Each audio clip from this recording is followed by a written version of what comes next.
तो यार अभी रात का बज रखा है, कोई नहीं जग रहा है।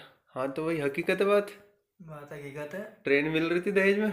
हाँ, और ट्रेन तो मिल रही थी लेकिन मेरे साथ एक और हुआ। क्या हो गया? मैं गया प्लेन में अच्छा। बैठने। हाँ। 4 घंटे पहले बुला लिया मुझे। अच्छा। मैं गया 4 घंटे पहले। हाँ। प्लेन उड़ा ही ना। अच्छा। उड़ा ही ना। अच्छा एक बात तो बता, हम्म। प्लेन तेरे अब्बा ने भी देखा कभी? है? साले गोबर उठा ली सुबह उठ के वहाँ, ठीक है। वो पड़ा हुआ बाहर, शट लगा हुआ गोबर का, ठीक है। बड़ा आया प्लेन, कुछ ना है गाइस, प्लेन प्लेन ठीक है।